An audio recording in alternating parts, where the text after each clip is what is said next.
好，今日帶你嗌佢嘅觀眾好有福啦！我哋又請到阿 James Suckling 呢一個好偉大嘅酒評家，咁嚟到觀眾面前啊。Hi James. Hi, how are you? Nice Good to seeing see you. again. Yeah. So I hope you tasted a few good wines today already. I have tasted a lot. Good. Yeah, like Solaya. But your teeth aren't red, so you're not tasting enough. No, because I rinse before I come here, you know.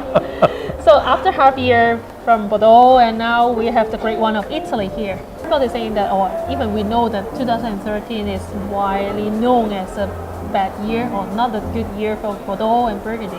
So how is the situation in Italy?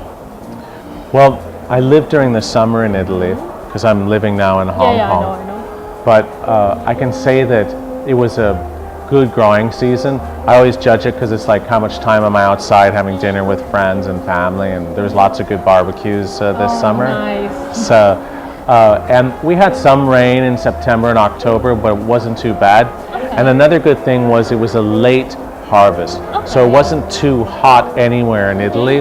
And this means it gave the grapes a lot of time and sunshine to ripen. Yep. So what I hear is there's a lot of very good wine made this year, maybe outstanding or even classic quality.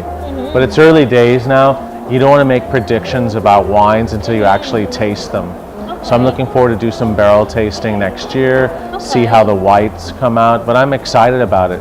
And I'm especially excited after knowing that Bordeaux is going to be a really tough one to taste. There was lots of problems with rain and rot and all sorts of disease, and we had hail and just about everything. Rain. Yeah, everything that could have happened that's bad to growing grapes happened in Bordeaux. Burgundy was pretty difficult too, so I'm happy that Italy did well. Okay, so like those big regions, Tuscany, Piedmont, should they be good, right? Yeah, excellent.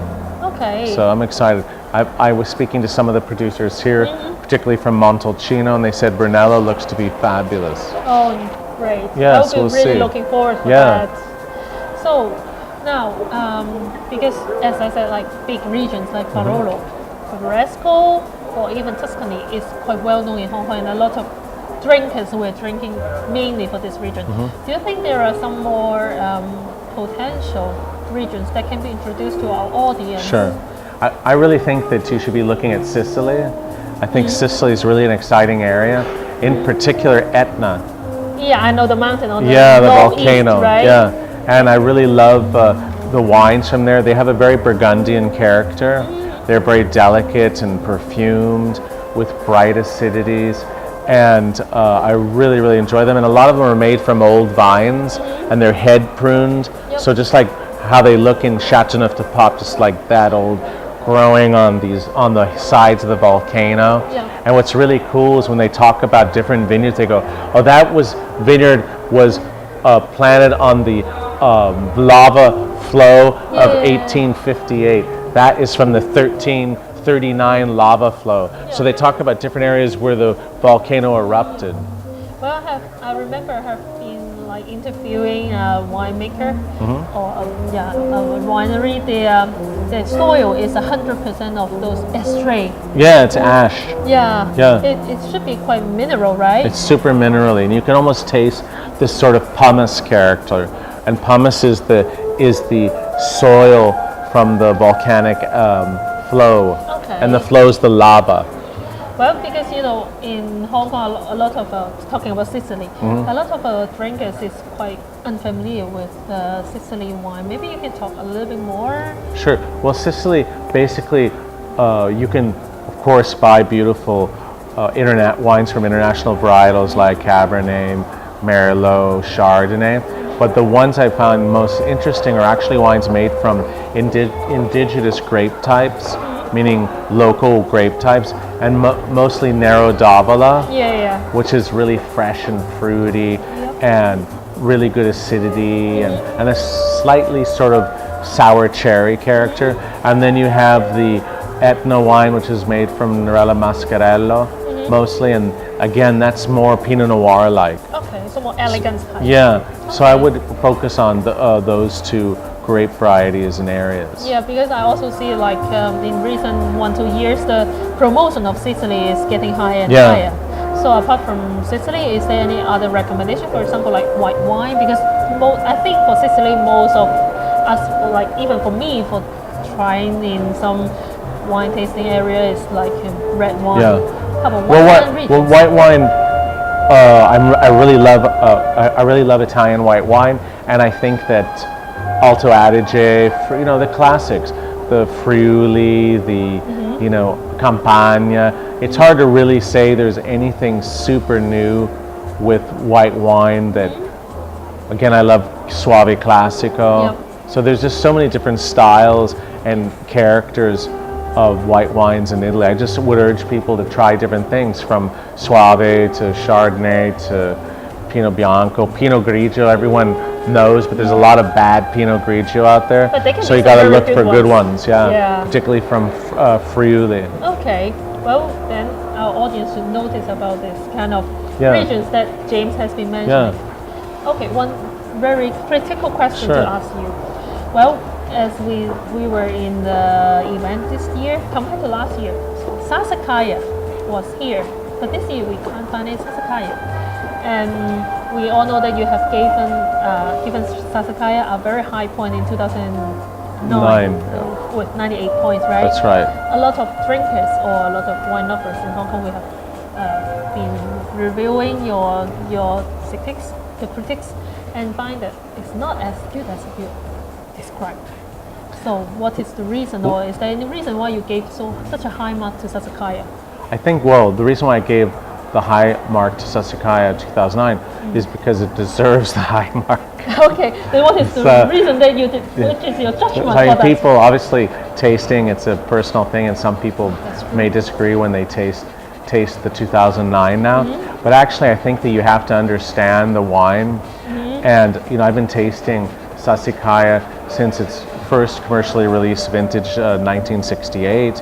I've had the oldest Sassicaia known to be out there is 1958. So you're big fans of Sassicaia? Yeah, I know Sassicaia very well. I know the vineyards. I know each vintage very, very well. So when I tasted 9, it reminded me of the 1988, which is really very much like the 1985. The 85 is the legend, the 100-point wine, but the 88 is really the insider wine. If you know Sassicaia, it's as good a quality as the 85. When I tasted the 2009, I thought, whoa, this is that style, that perfumed, beautiful Cabernet style. The thing is, now if you drink the wine, it's very closed, very timid, and it's like a great Bordeaux, like Latour or Aubryon or Margaux, where after bottling and after a few years in bottle, it goes to sleep. It becomes sort of timid and reserved, and it needs probably another 6 or 7 years to open up and show its true character. I think if people decanted the wine for 5 hours, they'd see a big difference. Okay. But when I rate a wine like that, 98 points, it's all about the future. It's not about the present. Okay. So a lot of times people make the mistake when they taste a wine, they're going, no, it doesn't show much right now. It's not fruity and big, but that's not the point. We're talking about a wine in 5 to 6 years. It's going to give its true potential. A lot of people find the same thing with young Bordeaux. They taste a wine like, Margaux 2010 that I gave 100, and they don't understand. Well, it doesn't do that much for me. Well, that's a wine that's going to really excite you in 10 or 15 years. Okay. So the point, actually, even now you're giving is like for future prospects. Yes. I mean, it's not an easy thing to judge a wine. It's like looking at a baby, and then you're saying that baby in 18 years is going to be a world-class concert pianist. There's not a lot of people that can do that. Yeah, true. But still there are a lot of baby killers in Hong Kong. So if they're really the baby killers, so how should they treat the Sassicaia now? How should they? In what aspect they should try to appreciate for the young Sassicaia? I think they should leave it alone. So they should leave it in the cellar. Yeah. And if you have to drink it, which by the way I wouldn't mind drinking it right now because it's an exciting wine, then I would decant it probably 2 or 3 hours before, get some air, and see how it changes, because that's a wine that needs some air. Sassicaia is an interesting wine because it actually can seem light when it's young, and then all of a sudden it grows in strength. Domaine Romani Conti does the same thing. I also find that La Mission Oberon does that. So there's some wines that seem to almost get bigger in the bottle. And Sassicaia is one of those wines that's difficult to taste when it's young, and you have to understand it, and it really shows you what it has with age. So we should suggest the baby killers not to drink it now, but buy some a little bit older vintage. Absolutely. Okay, that would be a good suggestion for Yeah. drinkers. So thank you very much. No, James. thank you. Yeah, My pleasure. It's a very great event today. Great. Thank you very much. Well, go taste some more. There's a lot Yeah, of great I wines will out try there. the Orleans. Awesome. Okay. Yeah. Thanks again. Thanks. Okay. Thank you.